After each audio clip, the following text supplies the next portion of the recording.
Friends, ఇక్కడ మీరు గమనించినట్టయితే ఇప్పుడు కాకినాడ జిల్లా తుని ప్రాంతం దగ్గర ఇక్కడ అడవి ప్రాంతంలో చిన్నారి పాప జాహ్నవి మిస్ అయింది. అయితే ఆ మిస్సింగ్ కేసుకి సంబంధించి ఇప్పుడు పోలీసులు తీసుకోబోయే అతి కీలకమైన ఆధారం ఏంటి? ఒకే ఒక టెలిఫోన్ సిగ్నల్‌తో మొత్తం అంతా కూడా పరిస్థితి తారుమారైపోయిందంటే యెస్.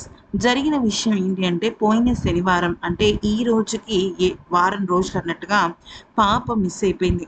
అయితే పాప ఒకసారి తన తండ్రి వెనకాల వచ్చినప్పుడు తండ్రి తీసుకొచ్చి లోపల పెట్టాడు.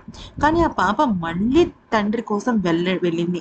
అయితే ఈసారి తండ్రి చాలా అంటే సరేలే పాప చిన్నగా ఏడుస్తోందిలే, వెళ్ళిపోతుందిలే అని చెప్పి తన పని తను చేసుకున్నాడు. అంతా బానే ఉంది.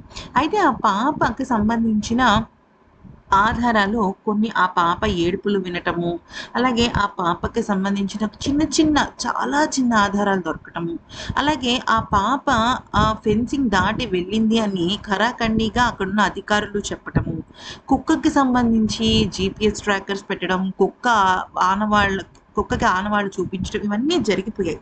ఇప్పుడు లెవెల్ 2 జరగబోతోంది. అదేంటి అంటే పాప కరెక్ట్‌గా పలానా సమయంలో బయటికి వెళ్ళింది. అంటే ఆ సమయంలోనే పాప మిస్ అయింది అన్న విషయం అయితే మనకి క్లారిటీగా తెలుస్తుంది. ఎందుకంటే సీసీటీవీ ఫుటేజ్‌లో ఎగ్జాక్ట్ టైం అనేది మనకు తెలుస్తుంది.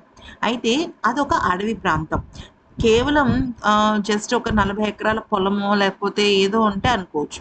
40 ఎకరాల పామాయిల్ పొలంతో పాటు దాని చుట్టూ 400 ఎకరాల అడవి ప్రాంతం ఉంది. అంటే అక్కడ టెలిఫోన్ సిగ్నల్స్ అనేవి చాలా తక్కువగా ఉంటాయి. తక్కువ అంటే ఇప్పుడు మామూలుగా మన జనజీవన స్రవంతి ఉందనుకోండి. ఒక అపార్ట్మెంట్‌లోనే ఒక 70 ఫ్లాట్లు ఉన్నాయనుకోండి. 70 ఇంటూ అందాజుగా 2 వేసుకున్నా కూడా దగ్గర దగ్గర 150, 160 మంది టెలిఫోన్స్ అంటే టెలిఫోన్ అంటే మొబైల్ ఫోన్ సిగ్నల్స్ అనేవి ఎళ్తూ ఉంటాయి. సో, అది ఆ అడవి ప్రాంతంలో వాళ్ళ అమ్మగారు, నాన్నగారు వాళ్ళ ఫోన్స్ కాకుండా ఇంకెవరివైనా ఫోన్ సిగ్నల్స్ ఆ సమయంలో ట్రేస్ ఔట్ అయితాయా అని చెప్పేసి పోలీసులు చూస్తున్నారు.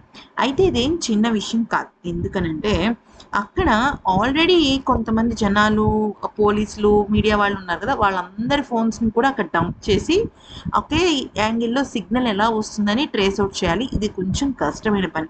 అందులో అడవి ప్రాంతంలో వర్షం, వాతావరణం అస్సలు సహకరించని సమయంలో. ఏది ఏమైనప్పటికీ ఇది చాలా కీలకమైన ఆధారాన్ని ఇవ్వబోతోంది.